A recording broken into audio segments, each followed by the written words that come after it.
Hi. The nice thing would be for me to wait for people, but I tend to watch these things on the replay, and I'm assuming you guys are going to watch on the replay.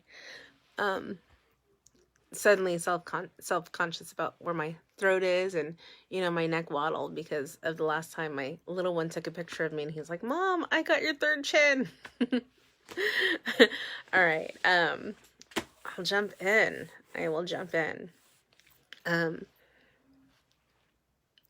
My morning started out kind of rough. I was having mother-son issues because that happens when you've got a 12-year-old that's learning his boundaries and learning to communicate when he's not okay.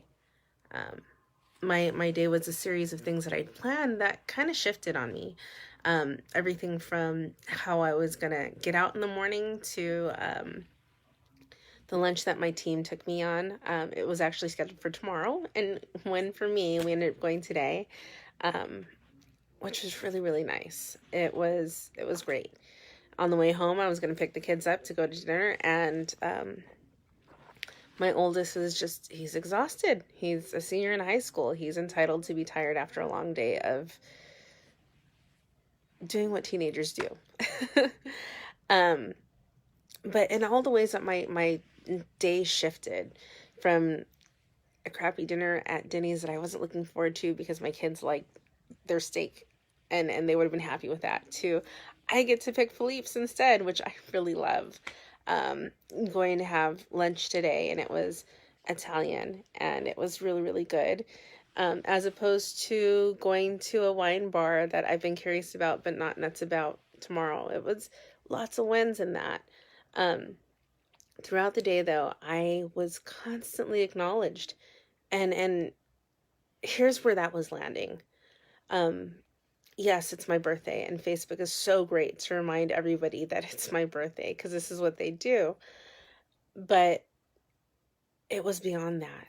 It wasn't just happy birthday because it's your birthday. It was, I've been wanting to tell you how much you mean to me. It was, there were the ones that were public, and those public birthday acknowledgements were great. But this onslaught of private acknowledgements was huge. The text messages, the messages on Facebook, the ones that I got at work, it was consistently, the text messages, it was, thank you for being you. Thank you for being a giver. Thank you for seeing me. Thank you for acknowledging what you see in me. It was really, really great to be in that space of being bombarded and just love bombed by people that wanted me to know that I consistently give to them. Hi, I'm waving to those waving that are watching. Thank you for joining in. It was a really great feeling. It was just love in all directions. And a few of those private messages were thank yous.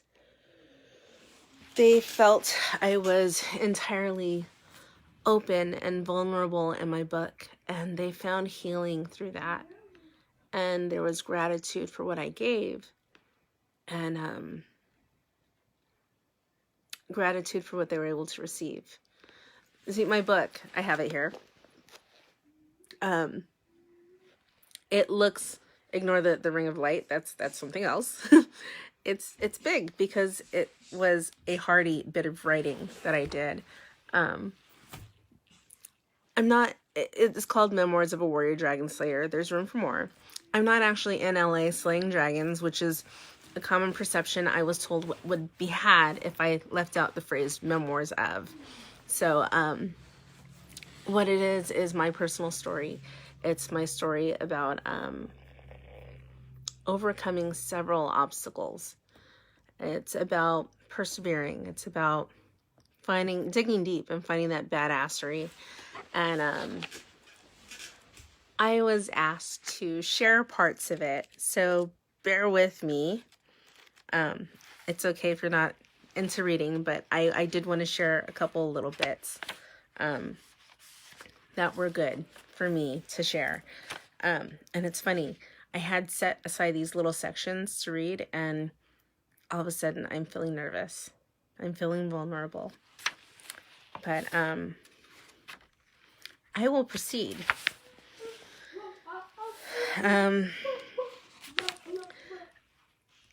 With all right, I will proceed with the rules because the other two parts I'm suddenly too embarrassed to share. Rules of a warrior dragon slayer. We talked about what was bothering him in the car, meaning my son Aiden. And when we got out of the car, I set the ground rules for that day. I told him I was holding him to the same standard I hold myself. Rule 1, badassery. We do it so well that no one needs to pick up where we left off and fix something because we weren't detailed enough the first time. Rule 2, boss the fuck up. We don't wait for a mood to strike. We tackle our to-do list until it's done, hitting relentlessly until there's nothing left to get done. Unspoken until the end of the day was Rule 3. There's a cost to the life we live. I got this from my high school friend, Fernando. Choosing to run late in the morning is paid out by staying late at the end of the day. Kid 3 worked hard that day, only taking breaks when I did, and it was a time of month where I pushed through because the hours of my day are precious and few. There was another bit I wanted to share. And this has been kind of my story for today, for this week. I never really celebrated birthdays before because I didn't really enjoy them. I was expected to do the mom thing. And so celebrating who I am and taking care of myself, self-care, it's been something new I've been learning. I wrote, treat yourself. The best part of my first Mother's Day as a single mom was deciding I never had to settle for a shitty present again. I bought myself jewelry. I acknowledged and appreciated what my kids gave me, but I spoiled myself. I spent that first year alone buying a matching bra and panty set from Victoria's Secret each month. For this most recent Mother's Day, I found the idea of buying myself a pearl necklace to be so funny because of how immature I can be. I now have 3 pearl necklaces, and I gave them all to myself. It's not always about buying things, although I enjoy that the most, but it's acknowledging your wins. Life has been a climb for me, and I began to celebrate with charms on my Pandora bracelet. Some were for Mother's Days, some were for birthdays, some were for work accomplishments. I bought one when I filed for divorce, and I bought one when it was final. When I earned my raise, I bought a watch. It felt like now was my time.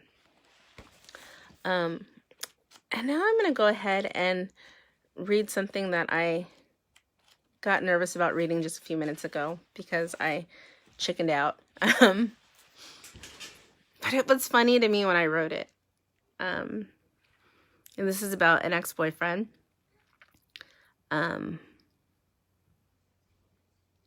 When we first met. This was one of our first dates. Not like the first, but like second or so, third, maybe, I don't remember. I got home and Aaron immediately texted me insisting he wanted to see me again. He offered dinner and a walk along the beach. He nearly commanded me to let him take me out again, and I said yes. Something about dominant men always excites me. He was planning to take me out to dinner and an actual date. We didn't grab dinner that night.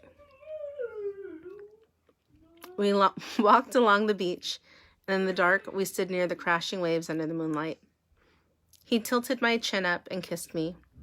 The warmth of his hands spanning my lower back sent a tingle along my spine, and I wanted more. He had awoken something carnal in me. Every passing imagination I had about a runner on the street, every appreciation for some random stranger's dedication to chest day, every man I walked behind in the middle of something... every man I walked behind in full appreciation of his posture. Every single video of a man in the middle of something HIIT or CrossFit, but commando under his sweatpants. Every time I swapped out fresh batteries in my adult toys. My body was on high alert, and I wanted what he had to offer. He would later joke that he didn't even have to take me out to dinner, which was very valid that night. So thank you again for letting me know that you've bought my book, letting me know that it meant something to you. And if you haven't, it is on Amazon. It's called Memoirs of a Warrior Dragon Slayer. There's Room for More, written by me. And I'll go ahead and share that link in the comments when I'm done. I'm glowing. 41. It's my 41st lap around the sun. And it's feeling glorious. It's feeling amazing. And I am in full epic appreciation of everybody who has not just reached out to touch me today and say, hey, I love you, I appreciate you, I acknowledge you. But it's also about really acknowledging what a pleasure, what a gift it is to be able to support and touch others, to be able to say, hey, I see you, I care about you, and to have that land, and to know that the people that I'm reaching out and saying, hey, I care about you, actually like, yeah, I get it. You're not just creepy and weird because you care about me and you don't know me that well. Because, you know, that happens every once in a while, because not everyone's used to the glow of being loved and cherished.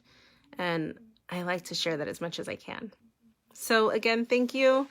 Thank you for playing along as I was reading excerpts from my book. And have an epic night. Do epic shit. Be amazing.